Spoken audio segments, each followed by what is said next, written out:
머리 바로 위에서 경보음이 울어댔다. 철로 건널목 차단기가 열리길 기다리는 내 심장 박동은 여전히 조금 빨랐다. 그 사람 뭐지? 깜빡이는 붉은 등을 바라보며 생각했다. 연예인이나 모델을 실제로 만나면 이런 느낌일까? 상식을 초월할 정도로 너무 아름다워 목격한 후에도 한동안 흥분이 가라앉지 않는. 아니야, 그건 아니야.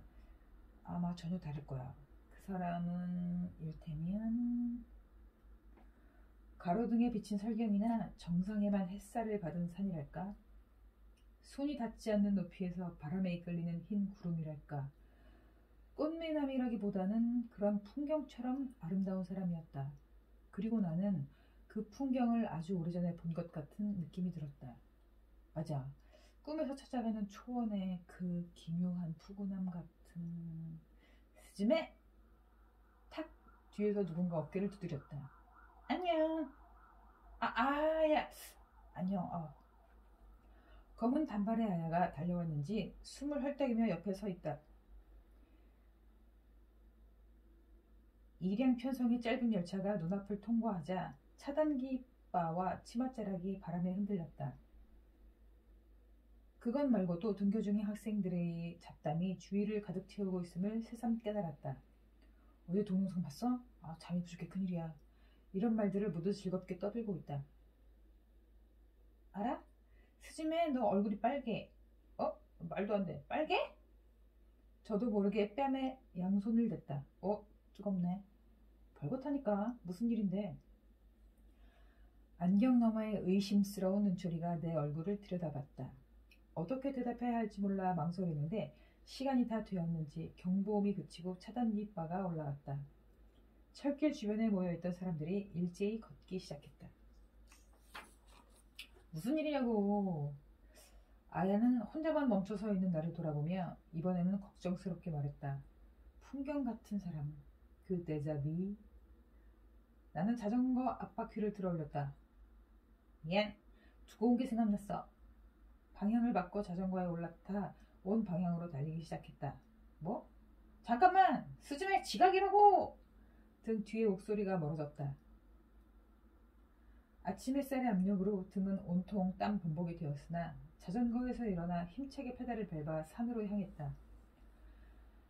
지나치는 경트럭 운전사 아저씨가 고등학교와는 반대 방향으로 달리는 교복 차림의 학생을 물끄러미 응시했다. 현도를 벗어나 콘크리트로 포장된 낡은 산길로 들어섰다. 갑자기 바다의 소리가 매미 소리로 뒤바뀌었다. 잡초 가운데 자전거를 세우고 출입 금지라고 적힌 바리케이드를 넘었다. 짐승들이나 다닐 만한 어두컴컴한 오솔길을 젠 걸음으로 오르기 시작했다. 이런, 1교시 수업은 벌써 틀렸네. 산을 다 올라 숨을 헐떡이며 아래 펼쳐진 오래된 온천 마을을 봤을 때야 그런 생각이 들었다. 슬쩍 유황 냄새가 났다. 1980년 말부터 1990년대에 걸쳐 이 일대는 커다란 리조트 시설이 들어서 있었다고 한다. 지금은 상상할 수 없을 만큼 경기도 좋고 사람도 많던 시대에 일본 전역에서 가족과 연인, 친구들이 이런 오지까지 몰려와 온천을 즐기거나 볼링을 치고 말에 당근을 주거나 인베이터 게임에 몰두했단다. 전혀 믿어지지 않는다. 그래도 풀에 묻힌 마을 여기저기에 그 흥했던 시기의 여운이 남아있다. 녹슨 자판기와 깨진 붉은 등, 색바랜 온천 파이프와 담쟁이 덩굴에 덮인 간판, 산처럼 쌓여있는 빈 캔과 이상하게 새 것처럼 보이는 한 말 용량의 깡통, 일종의 식물처럼 머리 위에서 또아리를 틀고 있는 전깃줄. 내가 사는 마을은 둘째치고 학교가 있는 마을 중심부와 비교해도 이 폐허에 훨씬 물건이 많았다. 저기요! 계세요? 그런데 사람의 모습만 없었다. 어느새 온천물이 마르고 돈이 마르고 사람이 말라버렸다. 여름 햇살이 폐허를 놀이기구라도 되는 것처럼 산뜻하게 비추고 있으나 아무래도 영 으스스했다. 잡초로 금이 간 돌계단을 걸으면서 필요 이상으로 목소리를 높였다. 거기 있어요! 잘생긴 분! 아니 그것 말고는 뭐라고 부를 말을 모르겠다. 작은 돌다리를 건너 과거 이 리조트의 중심 시설이었을 버려진 호텔로 갔다. 원형 콘크리트 건축이라 버려진 주위 건물보다 한층 도드라져 보였다. 실례할게요. 널찍한 호텔 로비에 발을 들였다. 와륵더미가 흩어진 바닥에는 소파 몇 개가 놓여 있고 창에는 거대한 커튼이 찢어진 채 축 늘어져 있었다. 안녕하세요. 저기요. 누구 있어요? 주위를 둘러보며 어두컴컴한 복도를 걸었다. 더운 날인데 실은 조금 전부터 등에 흠칫흠칫 소름이 돋았다. 폐허라 그런가? 한층 더 소리를 높였다. 저기요! 저요! 저랑 어디서 본 것 같은데요? 소리를 내고 보니 문득 이게 뭔가 싶었다. 이거 완전히 길거리에서 여자를 유혹하는 남자들이 하는 상투 아닌가? 돌아갈까? 어쩐지 갑자기 다 바보 같았다. 세상 부끄러웠다. 그 청년을 만나 어쩔 셈인가? 만약 내가 그 사람이라면 잠깐 길을 물어봤을 뿐인데 그 상대가 내 뒤를 쫓아왔다면 그건 좀... 아니 너무 무섭다. 그보다 이제는 여기가 진심 무서웠다. 들어가자. 더욱 밝고 커다란 목소리로 소리치고 휙 몸을 돌렸다. 그 순간 눈길 끝에 슬쩍 들어온 것 때문에 걸음을 멈췄다. 문? 복도에서 나오니 호텔 중정이 있었다. 천장이 훌쩍 낮아진 말끔한 철제 돔 아래에 100m 달리기도 가능할 법한 넓은 원형 공간이 있고 지면에는 투명한 물이 살짝 고여있다. 그 물 웅덩이 중앙에 하얀 문이 덜렁 서 있다.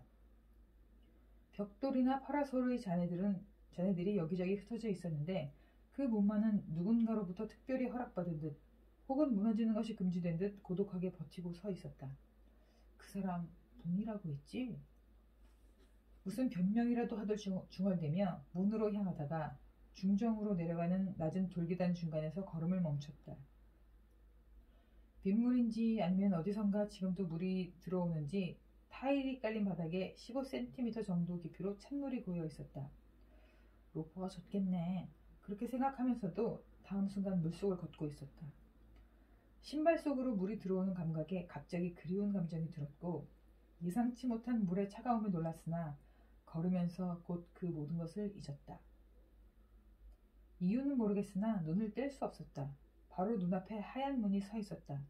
낡은 나무 문이었다. 담쟁이 덩굴이 덮여 있고 곳곳에 페인트 칠이 벗겨져 갈색 나뭇결이 그대로 드러나 있었다. 그 문이 아주 살짝 열려 있는 게 보였다. 1cm쯤 되는 그 틈이 묘하게 어두웠다. 왜? 이렇게 날이 맑은데 저 틈만 그리 어두울까? 궁금해 견딜 수 없었다. 귓속으로 바람소리가 슬며시 들어왔다. 노스 색깔의 동그란 손잡이로 손을 뻗어 손가락 끝으로 살짝 만져봤다. 살짝 건드렸을 뿐인데 끽 소리를 내며 문이 열렸다. 아! 목소리가 되지 못한 숨이 흘러나왔다. 문 안에는 밤이 있었다. 하늘을 가득 메운 별이 거짓말처럼 눈부시게 반짝반짝 빛나고 있다. 땅에는 출렁이는 초원이 끝없이 펼쳐져 있다. 머리가 돌아버린 게 아닌가 하는 공포와 꿈을 꾸는가 싶은 혼란과 알고 있지 않았냐는 긍정이 탕류처럼 소용돌이를 일으키며 밀려왔다. 물에서 왼발을 들어 올려 초원으로 한 걸음 내디딘다. 로퍼 바닥에 초원을 밟자 그 감촉이 머리에 떠오르는데 다음 순간 차버덕 신발이 다시 물에 잠겼다. 그곳은 한낮의 중정이었다. 밤하늘의 초원이 아니었다. 이게 뭐지? 황급히 주위를 둘러봤다. 영락없는 호텔 폐허였다. 문을 돌아봤다. 문 안에는 그것만 여름에서 잘라낸 듯 완전한 밤이었다. 아니 왜... 생각하려 했으나 몸이 먼저 움직였다. 문이 다가온다. 밤하늘이 달려든다. 문을 넘자 다시 폐허였다. 황급히 돌아봤다. 문 안의 밤하늘에 다시 달려든다. 그래도 역시 그곳은 폐허였다. 초원에는 들어갈 수 없다. 허락받지 못한다. 뒷걸음질 쳤다.